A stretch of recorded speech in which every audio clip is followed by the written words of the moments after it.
ನನ್ನ ಶರಣ ತಂದೆ ತಾಯಿಗಳಿಗೆ ಹೃದಯಪೂರ್ವಕ ಭಕ್ತಿಪೂರ್ವಕ ಶರಣಾರ್ಥಿಗಳನ್ನು ಸಲ್ಲಿಸುತ್ತೇನೆ. ಇವತ್ತು ಪರಮ ಪೂಜ್ಯರು ನನಗೆ ಕೊಟ್ಟಿರುವಂಥ ವಿಷಯ ಹೆಣ್ಣು ದೇಶದ ಕಣ್ಣು ಅಂತ. ಯತ್ರ ನಾರ್ಯಸ್ತು ಪೂಜ್ಯಂತೆ ರಮಂತೆ ತತ್ರ ದೇವತಃ.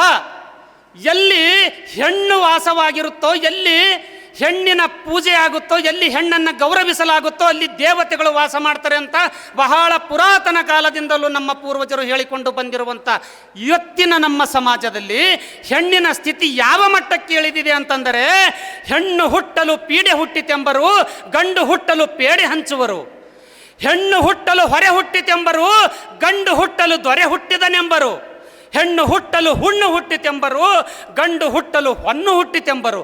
ಇಂತಹ ಮಾನಸಿಕತೆಯನ್ನು ಹೊಂದಿರುವ ಈ ನಮ್ಮ ಸಮಾಜದ ಜನರಿಗೆ ನಾವು ಇವತ್ತು ಏನು ಹೇಳಬೇಕಾಗಿದೆ ಅಂದರೆ, ಗಂಡಿಗೆ ಸರಿ ಸಮಾನಳಾಗಿ ದುಡಿಯುತ್ತಿರುವಳು ಹೆಣ್ಣು, ಹೆಣ್ಣಿಲ್ಲದೆ ಗಂಡು ಬಂದದ್ದಾದರೂ ಎಲ್ಲಿಂದ ಅಂತನ್ನೋದು ತಿಳಿಸುವುದು ಬಹಳ ಅವಶ್ಯಕವಾಗಿದೆ. ಅದಕ್ಕಾಗಿ ಇವತ್ತು ನಾನು ಸ್ವತಃ ಆಯ್ಕೆ ಮಾಡಿಕೊಂಡಿರುವ ವಿಷಯ ಹೆಣ್ಣು ದೇಶದ ಕಣ್ಣು ಅಂತ.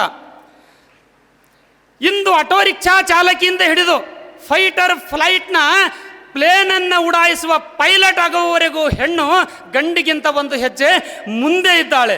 ಪ್ರತಿಯೊಂದು ಕ್ಷೇತ್ರದಲ್ಲಿ ಹೆಣ್ಣು ಮುಂದೆ ಇದ್ದಾಳೆ. ಇದನ್ನು ನಾವು ತಿಳಿದುಕೊಂಡಿದ್ದೇವೂ ಇಲ್ಲ. ಆದರೆ ನನ್ನ ತಾಯಂದಿರೇ, ನಿಮ್ಮ ಮನದಂತರಾಳದಲ್ಲಿ, ನಿಮ್ಮ ಮನಸ್ಸಿನ ಅಂತರಾಳದಲ್ಲಿ ಅಡಗಿರುವಂಥ ಅದಮ್ಯ ಶಕ್ತಿಯನ್ನು ಜಾಗೃತಗೊಳಿಸುವ ಒಂದು 15 ನಿಮಿಷದಲ್ಲಿ ನಾನು ಪ್ರಯತ್ನ ಮಾಡಲು ಒಂದು ಸಣ್ಣದಾದಂಥ ಒಂದು ಪ್ರಯತ್ನವನ್ನು ನಾನು ಮಾಡ್ತೀನಿ ಅಂತ ಹೇಳ್ತೀನಿ. ಹೆಣ್ಣು ಮಕ್ಕಳ ಬಗ್ಗೆ ನಮಗಿಂತಲೂ ಹೆಚ್ಚಾಗಿ ನಮ್ಮ ಪೂರ್ವಜರು ಚೆನ್ನಾಗಿ ತಿಳ್ಕೊಂಡಿದ್ದಾರೆ ಅಂತ ಅನಿಸುತ್ತೆ. ಯಾಕಂದರೆ ನನ್ನ ದೇಶ ಭಾರತವನ್ನು ಒಂದು ವೇಳೆ ಪುರುಷ ಪ್ರಧಾನ ದೇಶವಾದರೆ ಭಾರತವನ್ನು ಭಾರತ ಪಿತಾ ಅಂತ ಕರಿಬೇಕಿತ್ತು, ಆದರೆ ಕರೀಲಿಲ್ಲ, ಭಾರತ ಮಾತಾ ಅಂತ ಕರೆದರು. ನಿರಂತರವಾಗಿ ಹರಿಯುತ್ತಿರುವ ನದಿಗಳನ್ನು ಎಷ್ಟೇ ಮಧ್ಯದಲ್ಲಿ ಅಡೆತಡೆಗಳು ಬಂದರೂ ಸಹಿತ ಅವುಗಳನ್ನೆಲ್ಲ ಭೇದಿಸಿ ಗುರಿ ತಲುಪುವವರೆಗೆ ನಿಲ್ಲದಂತೆ ಹರಿಯುತ್ತಿರುವ ನದಿಗಳಲ್ಲಿ ತಾಯಿಯ ರೂಪವನ್ನು ಕಂಡರು ನಮ್ಮ ಪೂರ್ವಜರು. ಗಂಗೆ, ತುಂಗೆ, ಯಮುನೆ, ಸರಸ್ವತಿ, ಗೋದಾವರಿ, ಕಾವೇರಿ, ನರ್ಮದಾ, ಎಷ್ಟು ನದಿಗಳು ಎಲ್ಲ ಹೆಣ್ಣಿನಲ್ಲಿ ಒಂದು ನದಿಗಳಲ್ಲೂ ಸಹಿತ ಹೆಣ್ಣಿನ ರೂಪವನ್ನು ಕಂಡರು ನಮ್ಮ ಪೂರ್ವಜರು. ಅದಕ್ಕೆ ಇನ್ನೂ ಸ್ವಲ್ಪ ಹಿಂದೆ ಹೋದಾಗ ಏನು ಮಾಡಿದ್ರು ನಮ್ಮ ಪೂರ್ವಜರು? ಶಕ್ತಿಯನ್ನು ಯಾರ ಕಡೆ ಇಟ್ಟಿದ್ದಾರೆ? ದುರ್ಗಾ ಮಾತೆಯ ಕಡೆ ಶಕ್ತಿಯನ್ನಿಟ್ಟರು. ಹಣ ಸಂಪತ್ತನ್ನು ಲಕ್ಷ್ಮೀ ಮಾತೆಯ ಕಡೆ ಇಟ್ಟರು. ಪುರುಷ ದೇವತೆಗಳ ಕಡೆ ಇಡಬೇಕಿತ್ತು, ಆದರೆ ಇಡಲಿಲ್ಲ. ವಿದ್ಯೆಯನ್ನು ಸರಸ್ವತಿ ಕಡೆ ಇಟ್ಟರು, ಅನ್ನವನ್ನು ಅನ್ನಪೂರ್ಣೇಶ್ವರಿ ಮಾತೆ ಕಡೆ ಇಟ್ಟರು, ನೀರನ್ನು ಗಂಗೆ ಮಾತೆಯ ಕಡೆ ಇಟ್ಟರು, ಶತ್ರುಗಳನ್ನು ಸಂಹರಿಸುವ ಎದೆಗಾರಿಕೆಯನ್ನು ಚಂಡಿ ಚಾಮುಂಡಿ ಮಾತೆಯ ಕಡೆ ಇಟ್ಟರು. ಆದರೆ ನಮ್ಮ ಪುರುಷ ದೇವತೆಗಳಲ್ಲಿ ಏನಿಟ್ಟಿದ್ದಾರೆ? ನಮ್ಮ ವಿಷ್ಣು ಭಗವಾನನನ್ನು ಸಮುದ್ರದಲ್ಲಿ ಕೂಡಿಸ್ಬಿಟ್ಟಿದ್ದಾರೆ, ಕುಡಿಲಿಕ್ಕೆ ನೀರು ಸಹಿತ ನಸೀಬಿಲ್ಲ. ನಮ್ಮ ಶಿವನನ್ನು ಬೆಟ್ಟದ ಮೇಲೆ ಕುಂದ್ರಿಸಿದ್ದಾರೆ, ಬೆತ್ತಲೆಯಾಗಿ ಕುಂದ್ರಿಸಿದ್ದಾರೆ, ಬರ್ಫಿನ ಬೆಟ್ಟದ ಮೇಲೆ, ಹಿಮಾಲಯ ಪರ್ವತದ ಮೇಲೆ. ಇನ್ನೂ ಚಳಿ ಆಗ್ತಾ ಇಲ್ಲ ಏನಂತ ತಿಳಿದು ತಲೆಯಿಂದ ಒಂದು ಗಂಗೆಯನ್ನು ತೆಗೆದು ಬಿಟ್ಟಿದ್ದಾರೆ. ಯಾವ ಶಕ್ತಿ ಇಟ್ಟರಿ ಪುರುಷರ ಹತ್ತಿರ?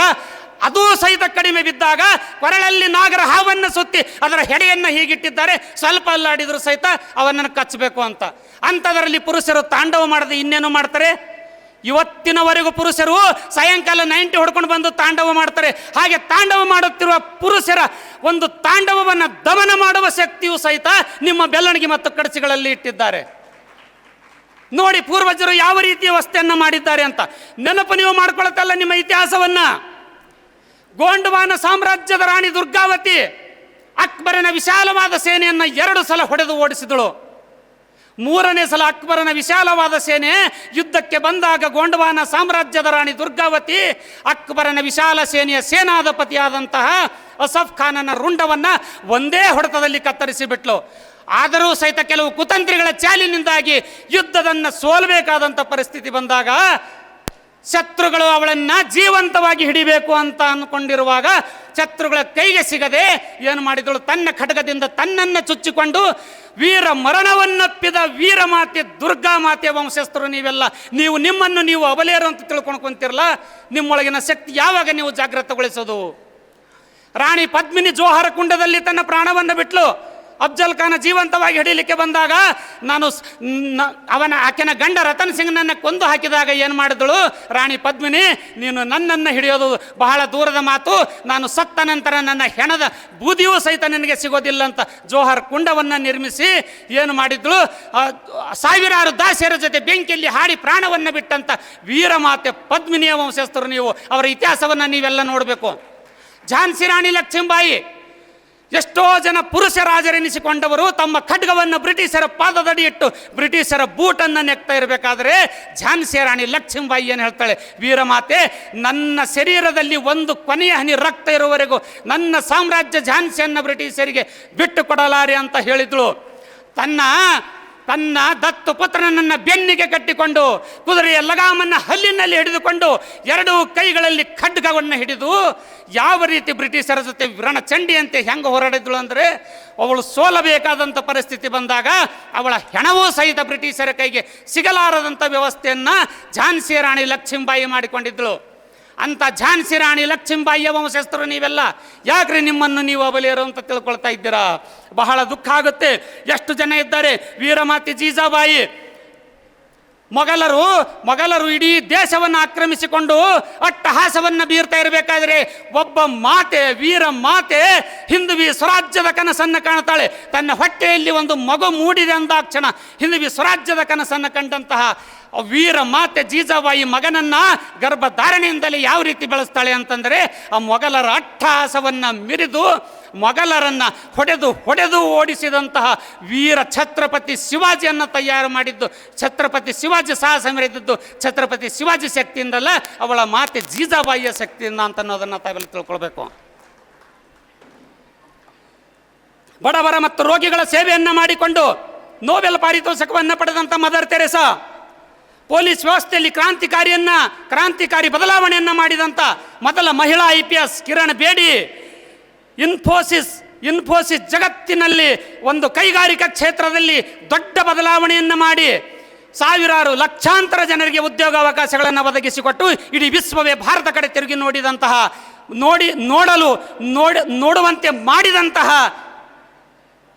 ಡಾಕ್ಟರ್ ಸುಧಾಮೂರ್ತಿ, ಪ್ರಥಮ ಮತ್ತು ಏಕೈಕ ಮಹಿಳಾ ಪ್ರಧಾನಿ, ಐರನ್ ಲೇಡಿ ಅಂತ ಹೆಸರುವಾಸಿಯಾದಂಥ ಇಂದಿರಾ ಗಾಂಧಿ, ಕಾಮನ್ವೆಲ್ತ್ನಿಂದ ಒಲಿಂಪಿಕ್ಸ್ವರೆಗೆ ಅದೆಷ್ಟೋ ಪದಕಗಳನ್ನು ಭಾರತ ಮಡಿಲಿಕ್ಕೆ ಹಾಕುತ್ತಿರುವಂಥ ಅದೆಷ್ಟೋ ನಮ್ಮ ತಂಗಿಯರು. ಅರುಣಿಮಾ ಸಿನ್ಹಾ ತನ್ನ ಕಾಲು ರೈಲ್ವೆ ಹಳಿಯಲ್ಲಿ ಬಿದ್ದು ಕಟ್ಟಾದ ತಕ್ಷಣ ಒಂದೇ ಒಂದು ಕಾಲಿನಿಂದ ನಾನು ಮೌಂಟ್ ಎವರೆಸ್ಟ್ ಹತ್ತುತ್ತೇನೆ ಅಂತ, ಇದು ಬಹಳ ದಿವಸದ ಕಥೆಯಲ್ಲ, 10-15 ವರ್ಷಗಳ ಕೆಳಗೆ ಮೌಂಟ್ ಎವರೆಸ್ಟನ್ನು ತನ್ನ ಕೃತಕ ಕಾಲನ್ನು ಬಳಸಿಕೊಂಡು ಮೌಂಟ್ ಎವರೆಸ್ಟ್ ಹತ್ತಿರುವಂತಹ ಅರುಣಿಮಾ ಸಿನ್ಹಾ, ಅಂಥ ವೀರ ಮಾತೆಯರ ವಂಶಸ್ಥರು ನೀವು ನಿಮ್ಮನ್ನು ಇವರು ಅಬಲೆಯರು, ಅಶಕ್ತರು, ನಿರ್ಬಲರು ಅಂತ ತಿಳಿದುಕೊಂಡು ಕೂತಿದ್ದಿರಲ್ಲ. ಇನ್ನು ನೋಡಿ ನಮ್ಮ ಶರಣ ಸಾಹಿತ್ಯದಲ್ಲಿ ಕನ್ನಡ ವಚನ ಸಾಹಿತ್ಯದ ಮರೆಯಲಾಗದಂಥ ಅನರ್ಘ್ಯರತ್ನ ಕನ್ನಡದ ಪ್ರಥಮ ಕವಿಯತ್ರಿ ಅಕ್ಕ ಮಹಾದೇವಿ ತಾಯಿ ಎಂಥ ಜ್ಞಾನವಂತರು ತಮಗೆಲ್ಲ ಗೊತ್ತಿದೆ, ನಾನು ಹೆಚ್ಚಿಗೆ ಹೇಳೋದಿಲ್ಲ. ಆದರೆ ಚಿನ್ಮಯ ಜ್ಞಾನಿ ಎನಿಸಿಕೊಂಡಿರುವಂಥ ಚನ್ನಬಸವಣ್ಣನವರ ಅಕ್ಕ ಮಹಾದೇವಿಯವರ ಜ್ಞಾನವನ್ನು ಕುರಿತು ಒಂದು ವಚನವನ್ನು ಹೇಳ್ತಾರೆ. ಆದ್ಯರ 60 ವಚನಕ್ಕೆ ದಣ್ಣಾಯಕರ 20 ವಚನ, ದಣ್ಣಾಯಕರ 20 ವಚನಕ್ಕೆ ಪ್ರಭುದೇವರ 10 ವಚನ, ಪ್ರಭುದೇವರ 10 ವಚನಕ್ಕೆ ಅಜಗಣ್ಣನ 5 ವಚನ, ಅಜಗಣ್ಣನ 5 ವಚನಕ್ಕೆ ಕೂಡಲ ಚನ್ನ ಸಂಗಮ ದೇವ ಮಹಾದೇವಿ ಅಕ್ಕನ ಒಂದೇ ವಚನ ನಿರ್ವಚನ ಅಂತ ಅಂತಹ ಸ್ಥಿತಪ್ರಜ್ಞೆಯ ಮಟ್ಟಕ್ಕೆ ಏರಿರುವಂತಹ ಮಹಾದೇವಿ ಅಕ್ಕ ಮಹಾದೇವಿ ಬಳಗದವರು ನೀವೆಲ್ಲ ಯಾಕ್ರಿ ನಿಮ್ಮನ್ನು ನೀವು ಅಬಲೆಯರು ಅಂತ ತಿಳ್ಕೊಂಡು ಕೂತಿದ್ದೀರಾ? ಅಧ್ಯಾತ್ಮ ಕ್ಷೇತ್ರದಲ್ಲಿ ಅತ್ಯುನ್ನತ ಶಿಖರಕ್ಕೆ ಏರಿ ಸಮಾಜದ ಪಿಡುಗುಗಳನ್ನು ದೂರ ಮಾಡುವುದಲ್ಲದೆ ಆಯುರ್ವೇದದಿಂದ ಮನುಷ್ಯರ ಶರೀರದ ರೋಗಗಳನ್ನು ಸಹಿತ ಗುಣಪಡಿಸಿ 12ನೇ ಶತಮಾನದಲ್ಲಿ ಕ್ರಾಂತಿಕಾರಿ ಬದಲಾವಣೆಯನ್ನು ಮಾಡಿದಂಥ ವರದಾನಿ ತಾಯಿ ದಾನಮ್ಮನ ಬಳಗದವರು ನೀವೆಲ್ಲ ಯಾಕ್ರಿ ನಿಮ್ಮನ್ನು ನೀವು ಕಡಿಮೆ ಅಂತ ತಿಳ್ಕೊಳ್ತಾ ಇದ್ದೀರಾ? ಅಧ್ಯಾತ್ಮದಲ್ಲಿ ಅತ್ಯುಂಗತ ಶಿಖರಕ್ಕೆ ಏರಿ ಅಸಾಮಾನ್ಯ ಪಾಂಡಿತ್ಯ, ಅಮೋಘವಾಣಿ, ದೈವಿದತ್ತ ಪ್ರತಿಭೆ, ನಿರ್ಭೀತ ನಿಲುವು, ತತ್ವನಿಷ್ಠೆ, ಸತ್ಯಪ್ರಿಯತೆ, ಸಮಾಜೋದ್ಧಾರದ ಕಳಕಳಿ ಇವುಗಳಿಂದ ವೈಶಿಷ್ಟ್ಯಪೂರ್ಣರಾಗಿರುವಂಥ ನಮ್ಮ ಮಾತಾಜಿಯವರು ದಿಕ್ಕು ತಪ್ಪಿ ಅಲೆದಾಡುತ್ತಿರುವಂಥ ಲಿಂಗಾಯತರೆಲ್ಲರನ್ನು ಒಂದುಗೂಡಿಸಿ ಹುಟ್ಟಿನಿಂದ ಲಿಂಗೈಕ್ಯರಾಗುವವರೆಗೆ ಪ್ರತಿಯೊಂದು ಧಾರ್ಮಿಕ ಸಂಸ್ಕಾರಗಳನ್ನು ಅಚ್ಚುಕಟ್ಟಾಗಿ ತಿಳಿಸಿಕೊಡುವುದಷ್ಟೇ ಅಲ್ಲ, ಅದನ್ನು ಒಂದು ಲಿಖಿತ ರೂಪದಲ್ಲಿ ಬರೆದುಕೊಟ್ಟು ವಿಶ್ವದ ಪ್ರಪ್ರಥಮ ಮಹಿಳಾ ಮಹಾಜಗದ್ಗುರು ಎನ್ನುವ ಕೀರ್ತಿಗೆ ಭಾಜನರಾಗಿ ಲಿಂಗಾಯತ ಸ್ವತಂತ್ರ ಧರ್ಮದ ಕಿಚ್ಚನ್ನು ನಮ್ಮ ಎದೆಯಲ್ಲಿ ಹಚ್ಚಿ ಹೋದ್ರಲ್ಲ, ಅಂಥ ಮಾತಾಜಿಯವರ ಶಿಷ್ಯರು ನೀವೆಲ್ಲ ಯಾಕ್ರಿ ನಿಮ್ಮನ್ನು ನೀವು ಕಡಿಮೆ ಅಂತ ತಿಳ್ಕೊಳ್ತಾ ಇದ್ದೀರಾ? ನಿಮ್ಮಲ್ಲಿ ಅಗಾಧವಾದ ಶಕ್ತಿ ತುಂಬಿದೆ. ನಿಮ್ಮಲ್ಲಿ ಎಂಥ ಶಕ್ತಿ ಇದೆ ಅಂದರೆ ಯುರೇನಿಯಂ ಶಕ್ತಿ ಇದೆ. ಯುರೇನಿಯಂ ಅಂತಂದರೆ ಯುರೇನಿಯಮಿಂದ ಏನು ತಯಾರು ಮಾಡ್ತಾರೆ? ಫಟ್ ಅಂತ ನಿಮಗೆಲ್ಲ ಗೊತ್ತಾಗಿರ್ಬೋದು, ಅಣುಬಾಂಬನ್ನು ತಯಾರಿಸ್ತಾರೆ. ಒಂದು ವೇಳೆ ಯುರೇನಿಯಂ, ಒಂದು ಸಣ್ಣ ಯುರೇನಿಯಮನ್ನು ಬಳಸಿಕೊಂಡು ಅದನ್ನು ಶಕ್ತಿಯಾಗಿ ಪರಿವರ್ತಿಸಿದರೆ ಇಡೀ ಜಗತ್ತಿನ ಅಂಧಕಾರವನ್ನು ಹೋಗಲಾಡಿಸಬಲ್ಲ ವಿದ್ಯುತ್ ಶಕ್ತಿಯನ್ನು ತಯಾರು ಮಾಡಬಹುದು. ಅದೇ ಯುರೇನಿಯಮನ್ನು ಕೆಟ್ಟದಕ್ಕಾಗಿ ಬಳಸಿಕೊಂಡರೆ ಇಡೀ ಜಗತ್ತನ್ನೇ ಸರ್ವನಾಶಗೊಳಿಸಬಲ್ಲಂಥ ಅಣುಬಾಂಬಾಗಿ ಪರಿವರ್ತಿಸಬಹುದು. ಅಂತಹ ಶಕ್ತಿ ನಿಮ್ಮೊಳಗಿದೆ ನಮ್ಮ ತಾಯಂದಿರೇ. ನೀವು ಒಂದೇಳೆ ಮನಸ್ಸು ಮಾಡಿದರೆ ನಿಮ್ಮ ಕುಟುಂಬ ವ್ಯವಸ್ಥೆಯನ್ನು, ಈ ನಮ್ಮ ಸಮಾಜವನ್ನು ಅಂಧಕಾರದಿಂದ ಮುಕ್ತಗೊಳಿಸಿ ಅದರಲ್ಲಿ ಬೆಳಕನ್ನು ಚೆಲ್ಲಬಹುದು. ನೀವು ಒಂದೇಳೆ ಮನಸ್ಸು ಮಾಡಿದರೆ ನಿಮ್ಮ ಕುಟುಂಬವನ್ನು, ಸಮಾಜವನ್ನು ಸರ್ವನಾಶಗೊಳಿಸಬಲ್ಲಂಥ ಶಕ್ತಿ ನಿಮ್ಮ ಕಡೆ ಮಾತ್ರ ಇದೆ ಅಂತ ಅನ್ನೋದನ್ನು ನಾನು ಹೇಳಕ್ಕೆ ಇಷ್ಟಪಡ್ತೀನಿ. ಹಾಗಾದರೆ ನಾವೇನು ಮಾಡಬೇಕು? ಅಂಥವರಂತೆ ನಾವು ಆಗಲು ಸಾಧ್ಯನಾ ಎನ್ನುವ ಪ್ರಶ್ನೆ ಸಾಧ್ಯ ಇದೆ. ಆದರೂ ಸಹಿತ ನಾನು ಉತ್ತರ ಹೇಳ್ತೀನಿ. ನಿಮ್ಮನ್ನು ನೀವು ತಿಳಿದುಕೊಳ್ತಾ ಇದ್ದರೆ, ಅವರಂತೆ ನಾವಾಗಲು ಸಾಧ್ಯ ಇಲ್ಲ ಅಂತ ತಿಳ್ಕೊಳ್ತಾ ಇದ್ದರೆ ಪರವಾಗಿಲ್ಲ. ನಿಮ್ಮ ಮಕ್ಕಳನ್ನಾದರೂ ಆ ಮಟ್ಟಕ್ಕೆ ಒಯ್ಬೋದಲ್ಲ, ಅದು ಕೂಡ ಸಾಧ್ಯ ಇಲ್ಲ. ಯಾಕಂತಂದರೆ ಭಗತ್ ಸಿಂಗ್ ಎಲ್ಲರಿಗೂ ಬೇಕು. ಭಗತ್ ಸಿಂಗ್, ನನ್ನ ಮಗ ಭಗತ್ ಸಿಂಗ್ ಆಗಬಾರ್ದ್ರಿ. ನನ್ನ ಮಗ ಒಳ್ಳೆಯ ಶಾಲೆ ಕಲಿತು ನೌಕರಿ ಹಚ್ಕೊಂಡು ಒಂದು ಮದುವೆ ಮಾಡಿಕೊಂಡು ಮಕ್ಕಳನ್ನು ಪಡ್ಕೊಂಡು ಆರಾಮಾಗಿರಬೇಕು. ಪಕ್ಕದ ಮನೆಯವನು ಭಗತ್ ಸಿಂಗ್ ಆಗಲಿ, ನಾವು ಜೈಕರ ಹಾಕೋಣ ಅಷ್ಟೇ. ಅಂಥ ಒಂದು ಪ್ರಜ್ಞೆ ಇವತ್ತು ನಮ್ಮ ಸಮಾಜದಲ್ಲಿದೆ. ಅಂಥ ಒಂದು ಪ್ರಜ್ಞೆ ನಿಮ್ಮ ಹತ್ತಿರ ಇದ್ದರೂ ಸಹಿತ ನಾನು ಹೇಳ್ತೀನಿ, ನೀವು ಮಾತೆ ಜೀಜಾಬಾಯಿಯಾಗಿ ಛತ್ರಪತಿ ಶಿವಾಜಿಯನ್ನೇ ಸಮಾಜಕ್ಕೆ ಕೊಡದೆ ಹೋದರೂ ಪರವಾಗಿಲ್ಲ. ನೀವು ಮಾತೆ ವಿದ್ಯಾವತಿ ಕೌರಾಗಿ ಭಗತ್ ಸಿಂಗ್ನನ್ನೇ ಸಮಾಜಕ್ಕೆ ಕೊಡದೆ ಹೋದರೂ ಪರವಾಗಿಲ್ಲ. ನೀವು ಮೂಲಮತಿ ತಾಯಿಯಾಗಿ ರಾಮ್ ಪ್ರಸಾದ್ ಬಿಸ್ಮಿಲ್ಲರನ್ನು ಈ ಸಮಾಜಕ್ಕೆ ಕೊಡದೆ ಹೋದರೂ ಪರವಾಗಿಲ್ಲ. ಜಯವಂತ ಬಾಯಿಯಾಗಿ ಮಹಾರಾಣ ಪ್ರತಾಪರನ್ನು ಈ ಸಮಾಜಕ್ಕೆ ಕೊಡದೆ ಹೋದರೂ ಪರವಾಗಿಲ್ಲ. ಭುವನೇಶ್ವರಿ ದೇವಿಯಾಗಿ ಸ್ವಾಮಿ ವಿವೇಕಾನಂದರನ್ನು ಈ ಸಮಾಜಕ್ಕೆ ಕೊಡದೆ ಹೋದರೂ ಪರವಾಗಿಲ್ಲ. ಹಸಿಯಮ್ಮಳಾಗಿ ಡಾಕ್ಟರ್ APJ ಅಬ್ದುಲ್ ಕಲಾಮರನ್ನು ಈ ಸಮಾಜಕ್ಕೆ ನೀವು ಕೊಡದೆ ಹೋದರೂ ಪರವಾಗಿಲ್ಲ. ಭೀಮಾಬಾಯಿ ಸತ್ಪಾಲಾಗಿ ಡಾಕ್ಟರ್ ಭೀಮರಾವ್ ಅಂಬೇಡ್ಕರರನ್ನು ನೀವು ಸಮಾಜಕ್ಕೆ ಕೊಡದೆ ಹೋದರೂ ಪರವಾಗಿಲ್ಲ. ನೀವು ಮಾದಲಾಂಬಿಕೆ ತಾಯಿಗೆ ಬಸವಣ್ಣನವರನ್ನೇ ಸಮಾಜಕ್ಕೆ ಕೊಡದೆ ಹೋದರೂ ಪರವಾಗಿಲ್ಲ. ಇಂತಹ ಮಹಾನುಭಾವರ ತತ್ವ ಮತ್ತು ಆದರ್ಶಗಳನ್ನು ತಮ್ಮ ಜೀವನದಲ್ಲಿ ಅಳವಡಿಸಿಕೊಂಡು ತಮ್ಮ ಜೀವನವನ್ನು ಸಾಗಿಸಿ ಬದುಕುವಂತಾದರೂ ನಿಮ್ಮ ಮಕ್ಕಳನ್ನು ನೀವು ಪ್ರೇರೇಪಿಸಬಹುದಲ್ಲ. ಅದಷ್ಟಾದರೂ ಮಾಡಿ ನನ್ನ ತಾಯಂದಿರೇ. ಆದರೆ ಇವತ್ತು ಮಗು ಏನು ಶಿಕ್ಷಣವೇನು ಶಾಲೆಯಲ್ಲಿ ಕಲಿಯುತ್ತೆ, ಆದರೆ ಸಾಯಂಕಾಲ ಹೊತ್ತು ದೇವರ ಮುಂದೆ ದೀಪವನ್ನು ಹಚ್ಚಿ ನಾವು ವಿದ್ಯೆ ಮತ್ತು ಸಂಸ್ಕಾರವನ್ನು ತಾಯಂದಿರು ಕೊಡಬೇಕಾದಂಥ ಅದೆಷ್ಟೋ ತಾಯಂದಿರು ಇವತ್ತು ನಮ್ಮ ಸಂಸ್ಕಾರ ಸಭ್ಯತೆಯನ್ನು ಹಾಳು ಮಾಡುತ್ತಿರುವಂಥ ಧಾರಾವಾಹಿಗಳು ಮತ್ತು ಯೂಟ್ಯೂಬ್ ರೀಲ್ಸ್ಗಳನ್ನು ನೋಡುವುದರಲ್ಲಿ ಬ್ಯುಸಿಯಾಗಿದ್ದಾರಲ್ಲ. ಬಹಳ ದುಃಖ ಆಗುತ್ತೆ ರೀ, ಸಂಕಟ ಆಗುತ್ತೆ ಹೊಟ್ಟೆಯಲ್ಲಿ. ಧಾರಾವಾಹಿಗಳಲ್ಲಿ ಏನು ತೋರಿಸ್ತಾರೆ ನಿಮ್ಮೆಲ್ಲರಿಗೂ ಗೊತ್ತಿದೆ, ನೀವೆಲ್ಲರೂ ನೋಡ್ತೀರಾ. ಏನು ತೋರಿಸ್ತಾರೆ ಧಾರಾವಾಹಿಗಳಲ್ಲಿ? ಒಂದು ಹೆಣ್ಣು ಮದುವೆ ಮಾಡಿಕೊಂಡು ಹೆಂಡತಿಯನ್ನು ಮನೆಗೆ ಕರ್ಕೊಂಡು ಬರ್ತಾನೆ, ಆದರೆ ಬೇರೆ ಹೆಣ್ಣಿನ ಜೊತೆ ಅವನ ಪ್ರೀತಿ ಪ್ರೇಮ ಸಂಬಂಧ ಇರುತ್ತೆ. ಅದೇ ಮನೆಗೆ ಬರುವಂಥ ಹೆಣ್ಣು ಬಂದ ದಿವಸ 1-2 ದಿವಸದಲ್ಲಿ ಅತ್ತೆಯನ್ನು ಹೇಗೆ ಪೀಡಿಸಬೇಕು ಅಂತ ಕಾಯ್ತಾ ಕೂತಿರ್ತಾಳೆ. ಒಂದು ಹೆಣ್ಣು ಮನೆಗೆ ಬರುತ್ತೆ, ಆದರೆ ಪರಪುರುಷನ ಜೊತೆ ಸಂಬಂಧವನ್ನು ಇಟ್ಕೊಂಡಿರ್ತಾಳೆ. ಅಂಥವನ್ನು ಕತೆ ಮಾಡಿ ತೋರಿಸ್ತಾರೆ. ಆದರೆ ನಾವು ಅಂತಹ ಕತೆಗಳಂತ ನೋಡ್ತಾ ಇದ್ದೀವಿ. ಅವು ಕತೆಗಳೆಲ್ಲ ನನ್ನ ತಾಯಂದಿರೇ. ದಯವಿಟ್ಟು ಅವುಗಳ ನೀವು ಆಸಕ್ತರಾಗಬೇಡಿ. ಅವು ಕತೆಗಳಲ್ಲ. ನಾವು ಯಾವ ಅತ್ತಿಗೆಯನ್ನು ತಾಯಿ ಸಮಾನ ಅಂತ ತಿಳ್ಕೊಳ್ತಾ ಇದ್ದೇವೋ, ಅತ್ತಿಗೆಯನ್ನು ತಾಯಿ ರೂಪದಲ್ಲಿ ನಮ್ಮ ಸಂಸ್ಕೃತಿಯಲ್ಲಿ ನಮ್ಮ ಪರಂಪರೆಯಲ್ಲಿ ನೋಡ್ತೀವೋ, ಅದೇ ಅತ್ತಿಗೆಯ ಮೇಲೆ ಕೆಟ್ಟ ದೃಷ್ಟಿಯನ್ನು ಹಾಕುವ ಮೈದುನನ್ನು ಧಾರಾವಾಹಿಗಳಲ್ಲಿ ತೋರಿಸ್ತಾರೆ. ಇದು ಎಲ್ಲಾದರೂ ನಡೆಯುತ್ತಾ? ನಮ್ಮ ಕುಟುಂಬಗಳಲ್ಲಿ ನಡೆಯೋದಿಲ್ಲ. ಆದರೆ ಅಂಥವನ್ನು ನಾವು ನೋಡ್ತೀವಿ. ಅದಕ್ಕೆ ಇಂಥವನ್ನೆಲ್ಲ ಬಿಟ್ಟು ನಮ್ಮ ಮಕ್ಕಳಿಗೆ ನಾವು ಸಂಸ್ಕಾರವನ್ನು ಕೊಡಬೇಕಾಗಿದೆ. ಹೆಣ್ಣಿಗೆ ಹಿಂಸೆ ಕೊಡ್ತಾ ಇದ್ದಾರೆ, ವರದಕ್ಷಿಣೆ ಪಿಡುಗನ್ನು ಕೊಡ್ತಾ ಇದ್ದಾರೆ ಅಂತ ನಾವೆಲ್ಲ ಹೊಯ್ಕೋತೀವಿ, ಬಡ್ಕೋತೀವಿ, ಎಷ್ಟೋ ಕಡೆ ಇದು ಮಾಡ್ತೀವಿ. ಆದರೆ ಹೆಣ್ಣಿಗೆ ಯಾರು ಸಹಿತ ಕಾಡಿಸ್ತಲ್ಲ, ಯಾರು ಸಹಿತ ಪೀಡಿಸ್ತಲ್ಲ. ಹೆಣ್ಣಿಗೆ ಪೀಡಿಸ್ತಾ ಇರೋದು ಹೆಣ್ಣೆ, ಇನ್ನೊಂದು ಹೆಣ್ಣೆ.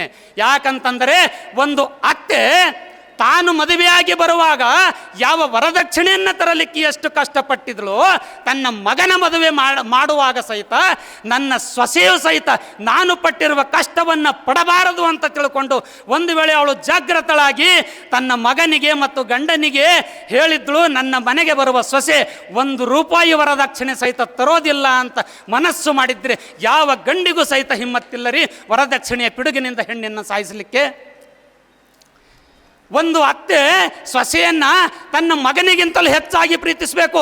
ಯಾಕಂತಂದರೆ ಸೊಸೆ ತನ್ನದೆಲ್ಲವನ್ನ ಬಿಟ್ಟು, ತಂದೆ ತಾಯಿ ಅಕ್ಕ ತಂಗಿ ಅಣ್ಣ ತಮ್ಮಂದಿರೆಲ್ಲವನ್ನ ಬಿಟ್ಟು ನನ್ನ ಮಗನ ಒಂದು ಬಾಳನ್ನು ಬೆಳಗಲಿಕ್ಕೆ ನನ್ನ ಮನೆಗೆ ಲಕ್ಷ್ಮಿಯಾಗಿ ಬಂದಿದ್ದಾಳೆ ಅಂತ ಅತ್ತೆ ಮಗನನ್ನ ಬಿಟ್ಟು ಸೊಸೆಯನ್ನು ಹೆಚ್ಚಾಗಿ ಪ್ರೀತಿಸುವುದಕ್ಕೆ ಪ್ರಾರಂಭ ಮಾಡಿದರೆ ಈ ನಮ್ಮ ಸಮಾಜದಲ್ಲಿ ಯಾವ ಹೆಣ್ಣು ಸಹಿತ ಶೋಷಣೆಗೆ ಒಳಗಾಗುವುದಿಲ್ಲ ಅಂತ ಹೇಳ್ತೀನಿ. ಅದೇ ಸೊಸೆ ಅತ್ತೆಯನ್ನು ಯಾವ ರೀತಿ ಗೌರವಿಸಬೇಕು ಅಂತಂದರೆ, ನನಗೆ ಯೋಗ್ಯನಾದ ಗಂಡನನ್ನು ತಯಾರಿಸಲಿಕ್ಕೆ ನನ್ನ ಅತ್ತೆ ಇಷ್ಟು ಚಿಕ್ಕಂದಿನಿಂದ ಎಷ್ಟು ಪ್ರಯತ್ನ ಪಟ್ಟಿದ್ದಾಳಲ್ಲ, ನನಗೆ ಯೋಗ್ಯನಾದ ಗಂಡನನ್ನು ರೂಪಿಸುವುದಕ್ಕೆ ನಮ್ಮ ಅತ್ತೆ ಎಷ್ಟು ಪ್ರಯತ್ನ ಪಟ್ಟಿದ್ದಾಳಲ್ಲ ಅಂತ ತಿಳ್ಕೊಂಡು ಒಂದು ವೇಳೆ ಗಂಡನಿಗಿಂತ ಹೆಚ್ಚಿನ ಪ್ರೀತಿಯನ್ನು ಅತ್ತೆಗೆ ತೋರಿಸ್ತಾ ಹೋದರೆ ಯಾವ ಸಂಸಾರಗಳು ಒಡೆಯುವುದಿಲ್ಲ, ಯಾವ ಹೆಣ್ಣು ಸಹಿತ ಪೀಡೆಗೆ ಹಿಂಸೆಗೆ ಒಳಗಾಗುವುದಿಲ್ಲ ಅಂತಂದುದನ್ನು ತಾವೆಲ್ಲರೂ ಮನಗಾಣಬೇಕು. ಅದಕ್ಕೆ ಆ ನಿಟ್ಟಿನಲ್ಲಿ ತಾವೆಲ್ಲರೂ ಪ್ರಯತ್ನ ಪಟ್ಟರೆ ನೀವು ಯಾವುದೇ ಇದಕ್ಕಾಗಿ ಹೋರಾಡಬೇಕಾಗಿಲ್ಲ, ಹೆಣ್ಣಿನ ರಕ್ಷಣೆಗಾಗಿ ಹೋರಾಡಬೇಕಾಗಿಲ್ಲ. ಹೆಣ್ಣನ್ನು ಗೌರವಿಸುವುದು ಮಾತ್ರ ಕಲಿಬೇಕು. ಆವಾಗ ನಮ್ಮ ಸಮಾಜ, ನಮ್ಮ ಕುಟುಂಬ ಒಂದು ಉನ್ನತ ಸ್ತರಕ್ಕೆ ಏರುತ್ತೆ ಅಂತ ಅನ್ನೋದನ್ನು ನಾನು ತಿಳಿಸುತ್ತಾ, ಹೆಣ್ಣು ಆಗಾಗುತ್ತೆ. ಒಂದು ಶರಣರ ವಚನ ಹೇಳ್ತಾರೆ, ಹೆಣ್ಣಲ್ಲ, ಹೆಣ್ಣು ರಕ್ಕಸಿ ಅಲ್ಲ, ಹೆಣ್ಣು ಪ್ರತ್ಯಕ್ಷ ಕಪಿಲ ಸಿದ್ಧ ಮಲ್ಲಿಕಾರ್ಜುನ ಅಂತನ್ನುವಂತೆ ಹೆಣ್ಣು ಬರೀ ಹುಣ್ಣಾಗಿ ಉಳಿಯೋದಿಲ್ಲ, ಹೆಣ್ಣು ದೇಶದ ಕಣ್ಣಾಗಲಿಕ್ಕೆ ಸಾಧ್ಯ ಆಗುತ್ತೆ ಅಂತ ನಾನು ಹೇಳಿ ನನಗೆ ಮಾತನಾಡಲಿಕ್ಕೆ ಅವಕಾಶ ಮಾಡಿಕೊಟ್ಟಂತಹ ಪರಮ ಪೂಜ್ಯರಿಗೂ ಹಾಗೂ ಆಸಕ್ತಿಯಿಂದ ಕೇಳಿರುವಂಥ ತಮ್ಮೆಲ್ಲರಿಗೂ ಹೃದಯಪೂರ್ವಕ ಹಾಗೂ ಭಕ್ತಿಪೂರ್ವಕ ಶರಣಾರ್ಥಿಗಳನ್ನು ಸಲ್ಲಿಸಿ ನನ್ನ ಮಾತಿಗೆ ವಿರಾಮವನ್ನು ಹಾಕ್ತಾ ಇದ್ದೇನೆ.